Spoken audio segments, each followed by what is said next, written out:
বাবা বলো তো কি সমস্যা তোমাদের? আমার কোনো সমস্যা নাই। আপনার মেয়েকে জিজ্ঞাসা করেন কি সমস্যা।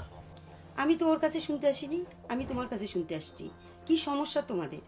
আর ওর সঙ্গে তোমার মেলে না কেন? কি ঝামেলা তোমার বলো তো? মা, বাবা, আমার কাছ থেকে কিছু শুনতে হবে না। আর আমার কোনো ঝামেলা নেই। যা ঝামেলা করার ও করে, আর কেন ঝামেলা করে সেটা তোমরা ওর কাছ থেকে শোনো। ও যদি আজকে ঝামেলাগুলো করার কারণ না বলে তোমাদেরকে, আমি আর ওর ঘর করব না, তোমাদের সঙ্গে চলে যাব। এই তুই চুপ কর, তোর কাছে আমি কিছু শুনতে চাইনি। আর তুই কোথায় যাবি না যাবি সে চিন্তা করবো পরে। দেখো বাবা, আমি তোমার বাড়িতে মিটিং করার জন্য আসিনি। আমার মেয়ে যদি দোষ করে থাকে ওকে কেটে নদীতে ভাসিয়ে দিও।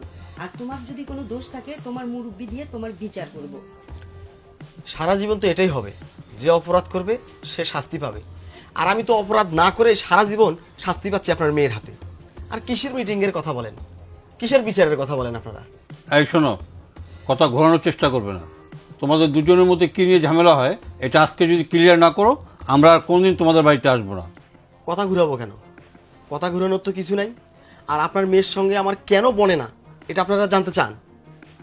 আপনারা তো জানেন আমার একটা ফুলের দোকান। ফুলের দোকানে কি সবসময় বিক্রি হয়? প্রত্যেক দিন কিন্তু ফুলের দোকানে বিক্রি হয় না। ফুলের দোকানে বিক্রি হয় শুধু বিশেষ বিশেষ দিনে। এ ধরেন জন্মদিন, বিয়ে, শাদী, এইরকম। আজকে ঈদ হওয়ার কয়দিন হলো? ঈদ হওয়ার পর থেকে আপনার মেয়ে আমাকে এক গ্লাস পানি এখনো পর্যন্ত খাইতে দেয়নি। ঈদের পরের দিন থেকে এখন পর্যন্ত আমার সঙ্গে সে কথা বলেনি। আমার অপরাধ? ঈদের দিন সে তার বন্ধু বান্ধবের সঙ্গে ঘুরতে যাবে, আমি ঘুরতে যাইনি। আচ্ছা আপনারাই বলেন, ঈদের দিনে তো একটা বেচা কিনের সময়, এই সময় তো মোক্ষম সময় আমার ভালো 2 টাকা ইনকাম করার। সেই সময় সে বলে দোকান টোকান বন্ধ করো, আমার সঙ্গে তুমি ঘুরতে চলো। আমি ঘুরতে যাইনি জন্য সে আমার সঙ্গে ঝামেলা বাঁধাছে, সে আমাকে অশান্তির মধ্যে রাখছে। দেখেন আব্বা, মা, আমি তাকে অনেকবার বোঝানোর চেষ্টা করেছি, অনেকবার বুঝাইছি যে দেখো, আমরা আগে আমাদের সংসারের চাহিদাটা মিটাই, সংসারের অভাবটা দূর করি, তারপর আমরা আমাদের মনের চাহিদা মেটাবো। টাকা থাকলে যখন তখন আমরা ঘুরতে পারবো। কিন্তু না, আমি আপনার মেয়েকে কখনো এটা বোঝাতে পারিনি। আমার বাড়িতে আত্মীয় স্বজন, বন্ধু বান্ধব যে আসছে তার সঙ্গে সে খারাপ ব্যবহার করেছে। আমাকে প্রতিনিয়ত সে অপমান করে, ভালো মন্দ কোনো কথা বলে না। এভাবে অত্যাচার সহ্য করতে আমি আর পারতেছি না। এরপরও যদি আপনারা মনে করেন আমি অপরাধী, আমার গার্জিয়ানদেরকে ডাকেন, আমাকে যা শাস্তি দেওয়ার আপনারা দেন। বাবা, মধ্যবিত্ত ঘরে জন্ম নেওয়াটাই হয়েছে আমাদের অপরাধ। আমরা যদি বইয়ের কথা মতো চলি তাহলে হয়ে যায় বইয়ের গোলাম।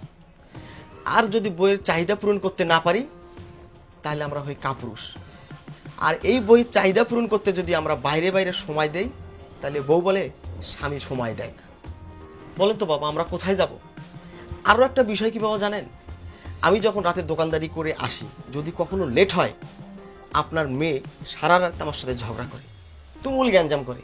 বাবা, দোকানদারির শেষেও তো হিসাব পাতি থাকে, সেটা করে আসতে লেট হলেও আমাকে কাঠগড়ায় দাঁড়াতে হয়। এখন আপনারাই বলেন তো বাবা, আমি কোথায় যাব, কি করব আমি? এই পথটা আপনারাই দেখেন আমাকে। অথই, জামাই যেটা বললো সেটা কি সত্যি? আর যদি সেটাই সত্যি হয় তাহলে শোন মা, তোর বাবাও কিন্তু ব্যবসার কাজে বাহিরে বাহিরে থাকে। কই, তোর বাবার সঙ্গে কোনোদিন তো আমার ঝামেলা হয়নি, তোর বাবাকে তো আমি কোনোদিনও প্রশ্ন করিনি। দেখ মা, সব মেয়েরই সকাল্লাদ থাকে। তোর যদি সকাল্লাদ থাকে তুই জামাইকে বলতি, বুঝিয়ে বলতি। জীবনে চলতে গেলে প্রত্যেকটা মানুষেরই টাকার প্রয়োজন আছে। আর এই বয়সে যদি জামাই টাকা রোজগার না করে কোন বয়সে করবে, ভবিষ্যতে কি করবে? একদম তুই ঠিক করিসনি কাজটা। মা, আমি কি বুড়ি হয়ে গেছি? আমার কি সকাল্লাদ নাই? আমি তো ওকে রোজগার করতে বারণ করিনি, কিন্তু ও কি পারে না আমাকে একটা দিন সময় দিতে? মারে, জীবনে সংগ্রাম করে চলতে হয়। তোর বাবাকে দেখছিস না, তোর বাবা কত কষ্ট করে এই পর্যন্ত এসেছে। শোনো মাধবী, এদের মধ্যে কোনো ঝামেলা নেই, শুধুমাত্র মান অভিমান। ওদেরটা ওরাই বুঝবে। চলো আমরা চলে যাই। দাঁড়ান বাবা, মা আপনিও দাঁড়ান। তোমাকে 2টা কথা বলি। আমি জানি তুমি বুড়ি হয়ে যাওনি, তোমার বয়স কম। আচ্ছা, আমি কি তোমাকে ভালোবাসি না? আজকে বাবা মায়ের সামনে বলতে হয়। আমি যদি কোথাও একটা বাদাম খাইছি, তোমার জন্য বাদাম নিয়ে আসছি।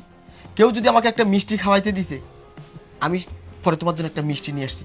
তোমাকে তো আমি ভালোবাসতে কম বাসিনি, ভালোবাসার কোনো অভাব রাখিনি। তুমি কেন বোঝো না? আগে ইনকামের সময়, এই সময় ইনকামের টাইম, ইনকাম হবে, পকেটে টাকা থাকবে, তখন আমি তোমাকে যেখানে সেখানে নিয়ে ঘুরতে পারবো। তোমার চাহিদা অনুযায়ী তোমার আমি সমস্ত চাহিদা পূরণ করতে পারবো। আমি যদি ইনকামে না করতে পারি, আমার পকেটে যদি টাকাই না থাকে, তাহলে আমি তোমাকে কোথায় ঘুরতে নিয়ে যাব? তোমার কোন চাহিদাটা পূরণ করব? যখন তোমার চাহিদা পূরণ করতে পারবো না, তখন তুমি আমাকে বলবে কাপুরুষ, আমি তোমায় কিছু দিতে পারি না। এই জন্য আগে ইনকাম করি, আগে অভাব দূর করি, তারপরে মনের চাহিদা মেটাবো। শোনো অথই, অভাব যখন দরজায় দাঁড়ায়, ভালোবাসা তখন জানালা দিয়ে পালায়। আমি তো তোমাকে অনেক ভালোবাসি, তাই আমার ভালোবাসাটা যেন ওই জানালা দিয়ে পালিয়ে না যায়, সেই জন্য আমি সবসময় পরিশ্রম করি। পরিশ্রম হচ্ছে উন্নতির চাবিকাঠি। যে যত বেশি পরিশ্রম করবে, সে তত বেশি উন্নতি করতে পারবে।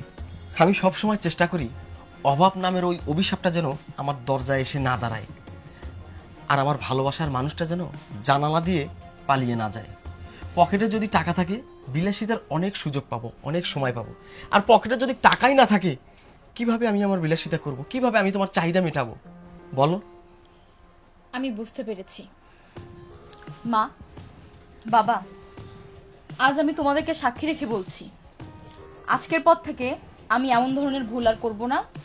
আজকের পর থেকে ওকে আমি কোনো কাজে বাধা দিব না। তাই করিস মা।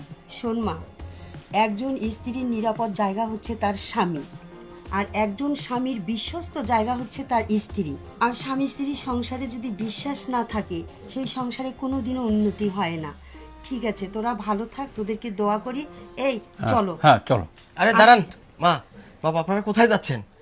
বসেন, আমি বাজার থেকে 2টা দেশি মুরগি নিয়ে আসছি।